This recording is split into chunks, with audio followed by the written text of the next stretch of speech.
నమస్కారం. ఆధ్యాత్మిక సుధాసాగరం ధర్మ సందేహాలు కార్యక్రమానికి సాదర స్వాగతం. ధర్మో రక్షతి రక్షితః. ధర్మాన్ని రక్షిస్తే ఆ ధర్మం మనల్ని రక్షిస్తుంది. మన భారతీయ సంస్కృతి సంప్రదాయాలు ఆచార వ్యవహారాలకి అనుగుణంగా ప్రతినిత్యం మనం ఎన్నో రకాల ధర్మాలని ఆచరిస్తూ ఉంటాం.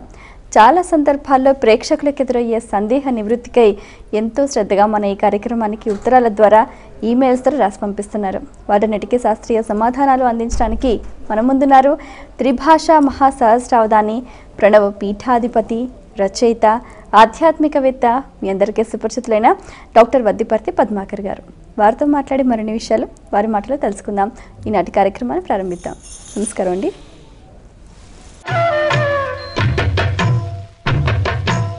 మొదటి ఉత్తరం చూద్దామండి.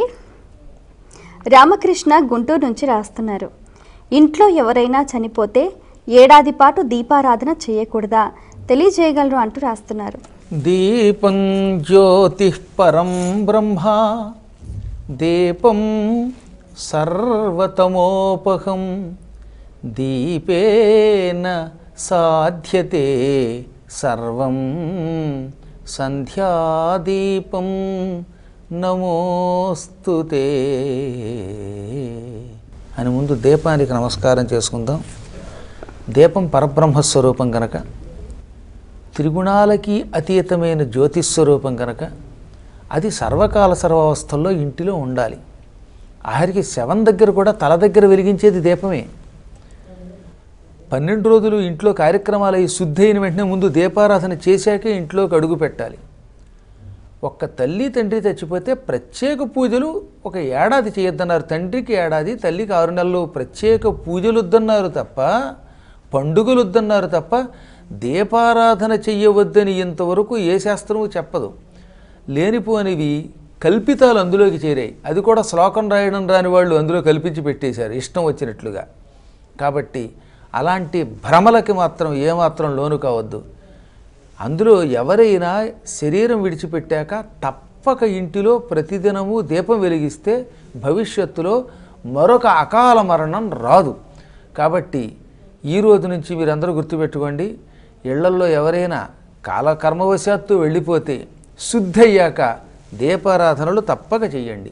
అందులో పూజా మందిరంలో దీపారాధన చేసి తీరాలి. కార్తీక మాసంలో కూడా దీపాలు వెలిగిస్తే ఈ ఏడాదిలోపు ఈ దీపాల యొక్క ఫలితం వల్ల శరీరం విడిచిపెట్టి ఊర్ధ్వలోక ప్రయాణంలో ఉన్నటువంటి ఆత్మలకి మరింత పవిత్రత చేకూరుతుంది. నరక బాధలు, యమమార్గ బాధలు తొలగుతాయి. కాబట్టి నేను చెప్పాను, ప్రమాణంగా దీపం వెలిగించుకోండి, నిశ్చింతగా వెలిగించుకోండి. ఏమీ దీపం వెలిగించటం వల్ల మీకు దోషం రాదు, వెలిగిస్తే పుణ్యం వస్తుంది. మరి ఉత్తరం చూద్దామండి. కార్తీక్ కరీంనగర్ నుంచి రాస్తున్నారు. ఉద్యోగ ప్రాప్తికి ప్రధానంగా ఏ దైవాన్ని ఉపాసించాలి, తెలియచేయగలరు అంటూ రాస్తున్నారు. లలితా సహస్రనామంలో 143, 144 శ్లోకాలు. భవదా వసుధావృష్టి పాపారణ్యద వానళ దౌర్భాగ్యతోల వాతూల జరాధ్వాంతర విప్రభ భాగ్యాబ్ధి చంద్రిక భక్త చిత్త కేకి ఘనాఘన రోగపర్వత దంభోళిరు మృత్యుదారు కొఠారిక. ఈ 2 శ్లోకాలు ఒక 40 రోజులు రోజు ఉదయం 108 పర్యాయాలు పారాయణ చేసి అమ్మవారి పటం పెట్టుకుని ఆ పటానికి పటికి బెల్లం నైవేద్యం పెట్టి ఆ పటికి బెల్లం మీరు తింటే 40 రోజుల తర్వాత మీకు తప్పక మంచి ఉద్యోగం లభిస్తుంది. రెండవది, ఒక 40 రోజుల పాటు శ్రీమద్ రామాయణంలో బాలకాండలో మొదటి సర్గ, అందులో 100 శ్లోకాలు ఉంటాయి. దానికి సంక్షిప్త రామాయణం అని కూడా పేరు. వాల్మీకి మహర్షి బాలకాండలో మొదటి సర్గలోనే మొత్తం రామాయణం అంతా క్లుప్తంగా రాశాడు కనుక దానికి సంక్షిప్త రామాయణం అని పేరు. ఓం తపస్వాధ్యాయ నిరతం తపస్వి వాగ్విదాంవరం నారదం పరిపప్రచ్ఛ వాల్మీకి మునిపుంగవం ఈ శ్లోకంతో ప్రారంభమవుతుంది. ఈ 100 శ్లోకాలు రోజు ఒకసారి చొప్పున 40 రోజుల పాటు ఉదయం పూట పారాయణ చేయండి. పారాయణ చేసే ముందు రాముడి పటం పెట్టుకోండి, దానికి ఏదైనా తీపి నివేదన చేయండి. పారాయణ అయ్యాక ఆ తీపి తినండి, తప్పక ఉద్యోగం వచ్చి తీరుతుంది. ఇక మూడవది, వ్యూహలక్ష్మి మంత్రం అని ఒక గొప్ప మంత్రం ఉన్నది. ఓం శ్రీ ఓం నమః పరమలక్ష్మ్యై విష్ణువక్షస్థితాయై రమాయై ఆశ్రిత తారకాయై నమో వన్నిజాయై నమః. ఈ మంత్రాన్ని 9 శుక్రవారాలు ప్రతి శుక్రవారం ఉదయం పూట 1000 సార్లు చొప్పున పారాయణ చేసుకుంటే, జపం చేసుకుంటే ఈ 9 శుక్రవారాలు పూర్తయ్యాక అద్భుతమైన సంపదలతో కూడిన ఉద్యోగం వస్తుంది. ఈ మూడింటిలో మీకు ఏ ప్రక్రియ నచ్చితే, ఏ ప్రక్రియ మీద మీ మనస్సు బాగా లగ్నమై నమ్మకం ఎక్కువగా ఉంటే ఆ ప్రక్రియని అవలంబించండి, మంచి ఉద్యోగం సంపాదించండి, మాతో పాటు చక్కగా అప్పుడప్పుడు తీర్థయాత్రలకు వచ్చి తరించండి. మరి ఇప్పుడు బాలకాండలోని శ్లోకాలను ఒకవేళ చదవటం రాకపోతే వాటి తాత్పర్యాలు చదవచ్చా అండి? తాత్పర్యం చదవడం వల్ల కథ తెలుస్తుంది తప్ప పారాయణ ఫలితం రాదు. పారాయణ అంటే శ్లోకమే చదవాలి. ఆ శ్లోకం వింటూ మీరు చదవడం చాలా తేలికైపోతుంది. ఒకవేళ మీరు పారాయణ చెయ్యలేకపోతే, విని కూడా చేయలేకపోతే ఒక పురోహితుడిని పెట్టుకుని అతని ద్వారా చేయించుకోండి. పారాయణలు చేయలేని వాళ్ళ కోసం ఋత్విగ్వరణ అంటారు. ఒక ఋత్విక్కుని వరించి అంటే సేకరించి ఆయన ద్వారా చేయించుకోండి. ఆయన చేసి పెడతారు. ఆయనకి ఏదో తోచిన దక్షిణ ఇవ్వండి. మరి ఉత్తరం చూద్దామండి. వరంగల్ నుంచి ఈశ్వర్ రెడ్డి రాస్తున్నారు. దేవాలయాల్లో చేసే ప్రదక్షిణలకు సంఖ్యాపరమైన నియమం ఉందా, తెలియచేయగలరు అంటూ రాస్తున్నారు. ఆరోగ్యవంతులకైతే శివుడి పరివారానికి సంబంధించిన గుళ్ళలో 3 ప్రదక్షిణలకి తక్కువ కాకుండా చేయాలి. ఇంకా అక్కడి నుంచి 3 మీద మన ఇష్టం. 2 మూళ్ళు 3 మూళ్ళు 108 అలా చేసుకెళ్ళచ్చు. 108 ప్రదక్షిణలు చేసే వాళ్ళకైతే ఇక ప్రత్యేకమైన సంఖ్య అంటూ లేదు, ఎలాగో 108 అనుకున్నారు కనుక. అలా కాకుండా ఆలయంలోకి వెళ్ళినప్పుడు యథాశక్తి చేయాలనుకున్నప్పుడు 3, 6, 9 అలా 3 ఎక్క మీద పెంచుకుంటూ వెళ్ళొచ్చు శివ సంబంధమైన ఆలయాల్లో. విష్ణు ఆలయంలో చతుఃప్రదక్షిణం కుర్యాత్, 4 ప్రదక్షిణలు చేయాలి. ఎన్ని? 4. అక్కడి నుంచి 4, 8, 3, 4, 12, 4, 4, 16 అలా 4 సంఖ్య మీద చెయ్యాలి. ఈ విధంగా విష్ణు సంబంధమైన ఆలయాలలో 4, శివ సంబంధమైనటువంటి పరివారాలు ఇంకా గణపతి, కుమారస్వామి ఇలా ఆయన పరివారం ఏదైనా సరే అటువంటి వాటికి 3 తోటి ప్రదక్షిణలు చేయమని శాస్త్రం చెబుతున్నది. ఒక్క సూర్యభగవానుడు కూడా విష్ణు స్వరూపుడు కనుక ఆయన్ని కూడా విష్ణువుతో సమానంగా భావించి ఆయనకు కూడా 4 మీద చెయ్యండి. 108 చేస్తామని మొక్కుకున్న వాళ్ళకి ఎన్ని చేయాలనే అనుమానమే లేదు. వాళ్ళు మొక్కుకున్నదే 108 కనుక ఇక వాళ్ళకి మనం ప్రత్యేకంగా చెప్పక్కర్లేదు. ఎందుకంటే మేము 108 చేస్తున్నాం చెయ్యొచ్చా అంటారు కొంతమంది. మళ్ళీ తర్వాత ఎలాగో మీరు అనుకున్నది 108 కదా, 108కి ఈ నియమాలు లేవు. మీరు ఆ 108 ఏ ఆలయంలో అయినా పూర్తి చేసుకోవచ్చును. మరి ఉత్తరం చూద్దామండి. నిజామాబాద్ నుంచి సుధాకర్ రాస్తున్నారు. పెంపుడు జంతువు చనిపోతే సూతకం పాటించాలా, తెలియచేయగలరు అంటూ రాస్తున్నారు. పెంపుడు జంతువు చచ్చిపోతే దాన్ని ఖననం చేసేసి అంటే తగలబెట్టడమో లేక పాతి పెట్టడమో చేసి ఆ తర్వాత స్నానం మాత్రం చేయాలి. ఏ జంతువునైనా చచ్చిపోయిందని ముట్టుకుంటే తలకి స్నానం చేయటం చాలా మంచిది, ఆరోగ్యరీత్యా కూడా చాలా మంచిది. కాబట్టి జంతువులకి కేవలము కర్మకాండ చేయటంతో అంటే తగలబెట్టడమో పాతి పెట్టడంతో మీరు శుద్ధి అయిపోతారు. తర్వాత స్నానంతో మీకేం సూతకాలు ఉండవు, ఏ పాతకాలు ఉండవు. ఒక్కొక్కప్పుడు తెలియక మన వల్ల ఆ జంతువు చచ్చిపోతే అప్పుడు మాత్రం తీర్థయాత్రలు చేయమన్నారు. అంటే మనం కావాలని కాకపోయినా ఒక్కోసారి కర్మగాలి. ఈ మధ్యన ఒక ఆయన అట్లు వేస్తున్నట్ట. అట్ల కాడతో బహుశా ఆయనకు అట్లు వేయడం బాగా వచ్చు అనుకుంటాను. అట్లు వేస్తూ ఉండగా కుక్క వచ్చిందని కోపం వచ్చి చేతిలో అట్లకాడు విసిరాడు. పాపం కర్మగాలి అట్లకాడు వెళ్ళి దానికి పొట్టలో గుచ్చుకుపోయి చచ్చిపోయింది. అంటే మీరు కావాలని కాకపోయినా కోపంతో హత్య చేసినట్టే అయింది. అలా మన చేతిలో కనుక అవి హత్యకి గురైతే మన వల్ల చచ్చిపోతే దానికి మాత్రం ఏదైనా ఒక జ్యోతిర్లింగానికి వెడితే ఆ పాపానికి ప్రాయశ్చిత్తం అవుతుందని స్వయంగా శివపురాణంలో 12 జ్యోతిర్లింగ మహిమలో చెప్పారు. అంతే తప్ప ఇంట్లో పెంపుడు జంతువు తనంత తాను చచ్చిపోతే దానికి మాత్రం సూతకం పాటించవలసిన అవసరం లేదు. దానివల్ల మనకేం పాతకము రాదు. మరి ఉత్తరం చూద్దామండి. హైదరాబాద్ నుంచి విజయ్ రాస్తున్నారు. పూజా పునస్కారాల్లో భార్య ఎటువైపు కూర్చోవాలి, ఎందుకు, తెలియజేయగలరు అంటూ రాస్తున్నారు. సాధారణంగా భార్య ఎప్పుడు ఎడం వైపే ఉండాలి. అందుకే వామాంకస్థిత జానకి పరిలసత్కోదండ దండంకరే అని శంకరాచార్యులు వారు మనకి భద్రాద్రి రాముడి మీద రాశారు. లక్ష్మీదేవి ఎప్పుడు ఎడం వైపునే ఉంటుంది. ఇవి కాకుండా అరుదుగా తమిళనాడులో అరవ సంప్రదాయంలో కుడివైపు కూర్చోబెట్టే సంప్రదాయం కూడా ఉంది. అందుకే నేను చెప్పే సంప్రదాయం వేరు. మనకి తెలుగు వారికి మాత్రం సంస్కృత మర్యాద ప్రకారం ఎడం వైపున ఉండాలి. ఇంకా ఎక్కడో కొన్ని అన్య సంప్రదాయాల్లో ఏ సంప్రదాయాన్ని తిరస్కరించకూడదని శాస్త్రం చెబుతున్నది. గురు పరంపర అని ఒకటి ఉంటుంది. అంటే వాళ్ళ గురువులు ఏమండి మీరు కుడివైపునే కూర్చోండి అని చెప్పారు అనుకోండి, అప్పుడు ఆ సంప్రదాయాన్ని పాటించాలి. ఇప్పుడు భగవంతుడు గురువుల రూపంలో కూడా ఉంటాడు. కాబట్టి గురువు కూడా సాక్షాత్తు భగవత్ స్వరూపుడే. ఆ గురు పరంపరను బట్టి కూడా చూసుకోండి. సాధారణ సంప్రదాయం మాత్రం భార్య ఎడం వైపునే ఉండాలి. అప్పుడే యజ్ఞానికి కానీ పూజలకు కానీ తగిన ఫలితం వస్తుంది. అంబరీషుడి భార్య పక్కనే కూర్చుంది, రంతిదేవుడి భార్య పక్కనే కూర్చుంది, ద్రౌపది ధర్మరాజు గారికి ఎడం వైపునే పక్కనటి ఎడం పక్కనే కూర్చుంది, రాముడికి సీత ఎడం పక్కనే కూర్చున్నది, విష్ణుమూర్తికి లక్ష్మి ఎడం వైపునే కూర్చున్నది, శివుడికి పార్వతి ఎడం వైపునే కూర్చున్నది. ఇవి సాధారణ లౌకిక సంస్కృత మర్యాద. చూద్దామండి. వరంగల్ నుంచి వర్షిణి రాస్తున్నారు. గర్భవతిగా ఉన్నప్పుడు ఏ నెల నుంచి పూజ చేయకూడదు తెలియచేయగలరు అంటూ రాస్తున్నారు. గర్భవతులు పూజ ఎప్పుడైనా చేయొచ్చండి. ప్రత్యేకమైన పూజలకు మాత్రమే. ఇప్పుడు ఇంట్లో కూర్చొని రోజు పురాణం చదువుకోవచ్చు, 9వ నెలలో కూడా భాగవతం వినొచ్చు. ఇలా ఏదన్నా ఆసనం మీద కూర్చుని దూరం నుంచే భగవంతుడికి దండం పెట్టి పువ్వు పెట్టుకోవచ్చు. కొబ్బరికాయలు కొట్టడాలు, అభిషేకాదులు, గుళ్ళోకి వెళ్ళి ప్రదక్షిణలు ఇలాంటివి మాత్రం పనికిరావు.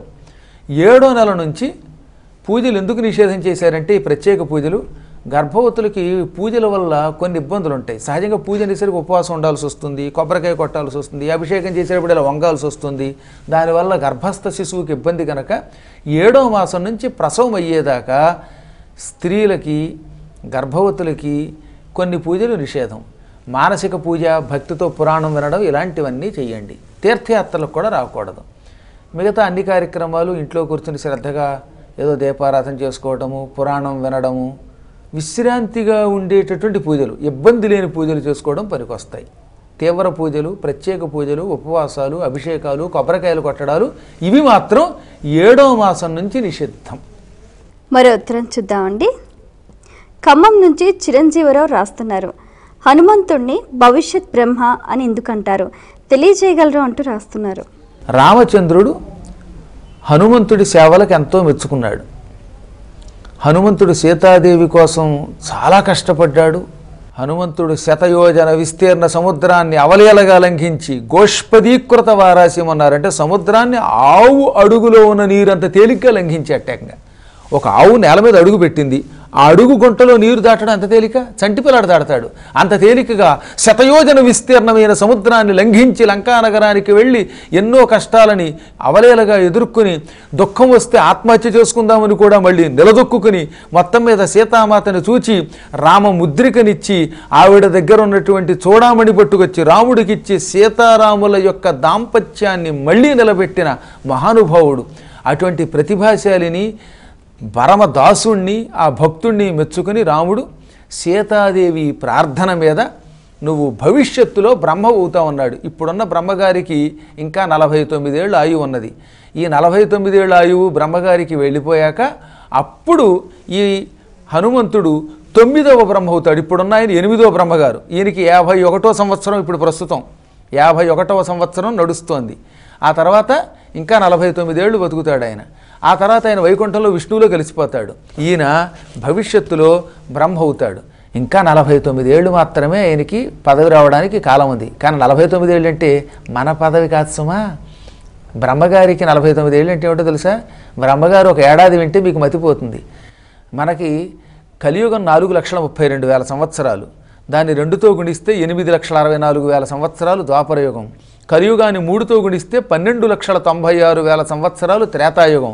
కలియుగాన్ని 4తో గుణిస్తే 17,28,000 సంవత్సరాలు కృతయుగం. మొత్తం ఈ 4 యుగాలు కలిపితే 43,20,000 సంవత్సరాలు ఒక చతుర్యుగం, 4 యుగాల కాలం. ఇటువంటివి 1000 గడిస్తే బ్రహ్మకు ఒక పగలు. అంటే బ్రహ్మకు ఒక పగలు గడవాలంటే 1000 ఇంటూ 43,20,000 సంవత్సరాలు. మళ్ళీ రాత్రి కూడా అంతే. అంటే బ్రహ్మకు ఒక రోజు గడవాలంటే 2000 ఇంటూ 43,20,000 సంవత్సరాలకి బ్రహ్మకు ఒక రోజు. అలాంటివి బ్రహ్మగారు 360 రోజులు గడిస్తే ఒక ఏడాది. అంటే బ్రహ్మకు ఒక సంవత్సరం గడవాలంటే భూలోకంలో మనకి ఎన్నేళ్ళు గడుస్తాయి?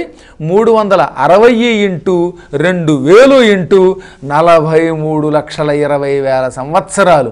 ఇది బ్రహ్మకు ఒక్క ఏడాది. ఇటువంటిది బ్రహ్మగారికి 100 ఏళ్ళు.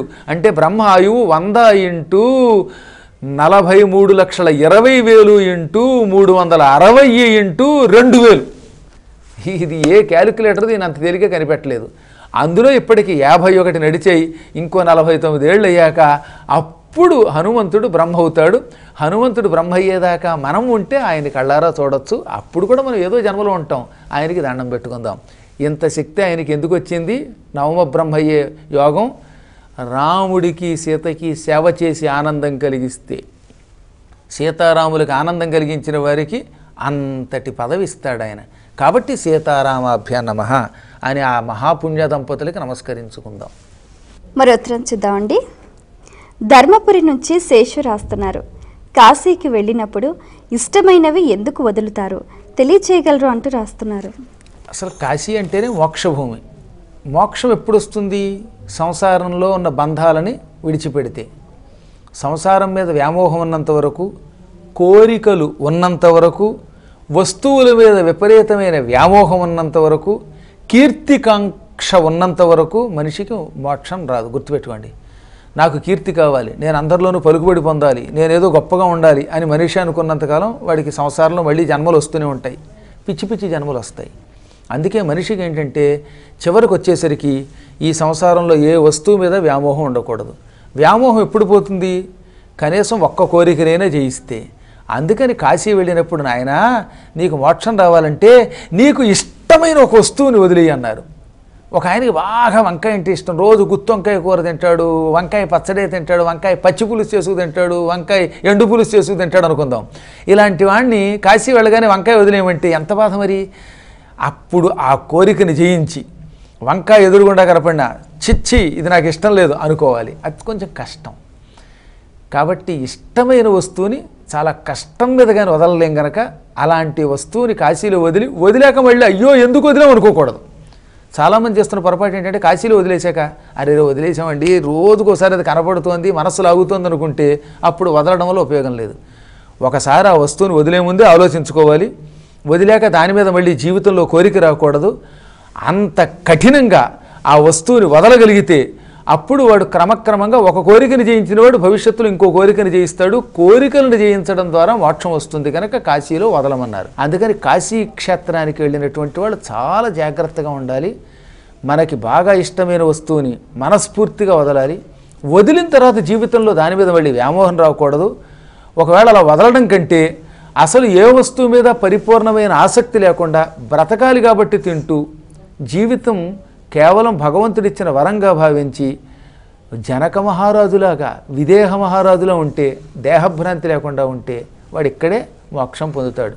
ఏదైనా కాశీ భవబంధ విముక్తి కలిగించడం కోసమే ఈ వస్తువులను వదిలే ఒక సంప్రదాయాన్ని పెట్టారు. ఇవి పురాణాల్లో చెప్పబడినవి కావు. ఇవి లౌకిక సంప్రదాయాలు, ఋషుల సంప్రదాయాలు. అంటే ఇప్పుడు ఎన్నిసార్లు కాశీకి వెళితే అన్నిసార్లు వదలాలి? అబ్బెబ్బే ఒక్కసారి వెళ్ళినప్పుడల్లా ఒక్కొక్క కూర వదిలితే కొంతకాలానికి తినడానికి కూర ఉండదు, అసలు వీడే ఉండడు. కాబట్టి జీవితంలో ఒక్కసారి ఒక ఫలము, ఒక కూర, ఇంకేదైనా ఒక వస్తువు వదిలేయాలి. అది కూడా చెప్పాను కదా, చాలా జాగ్రత్తగా సంయమనంతో వదలాలన్నమాట. ఒకసారి మాత్రమే వదలాలి. అది కూడా నిజంగా ఆశ్చర్యం చెప్పంటారా, కాశీ వెడితే వదులుతారు అంటారే, కాశీలో వదలట్లేదు. ఇప్పుడు చాలామంది కాశీలో వదిలేమన్న వాళ్ళంతా గయలో వదులుతున్నారు. చాలా చిత్రం ఏంటంటే నాకు కాశీలో వదలమని అసలు సంప్రదాయం, కానీ వీళ్ళందరూ కాశీలో కాకుండా గయ వీళ్ళు వదులుతున్నారు. అంటే చెప్పేదోటి చేసేదోటి జరుగుతోంది. నిజం చెప్పాలంటే కాశీలో మాత్రమే చెయ్యాలి. అలాగే పిండ ప్రదానం చేసేది కూడా కాశీలో చేస్తే ఎక్కువ ఫలితం, తర్వాత గయలో చేసుకుంటే ఎక్కువ లాభం. అలాగే అస్థికలు కలిపేటప్పుడు ప్రయాగలో కలుపుతున్నారు కానీ కాశీలో కలపట్లేదు. కాశీలో కలపమని మన పురాణాదులు మంత్రశాస్త్రాలు చెబుతున్నాయి. కాబట్టి కాశీని ప్రధానంగా దృష్టిలో పెట్టుకోండి. కాశీ ఈ ప్రపంచంలో ఇక అటువంటి క్షేత్రం మరొకటి లేదు. ఏం చెప్పిన వాటి కాదు కదా, భాగవతం మొదలుకొని 18 పురాణాలలో ఇటు మంత్రశాస్త్రాలలో కాశీకి సమానమైన క్షేత్రం మరొకటి లేదు అని చెప్పారు. కాబట్టి అక్కడ ఎలా ఉండాలో అలా ఉంటే మాత్రం సకల శుభాలు కలుగుతాయి.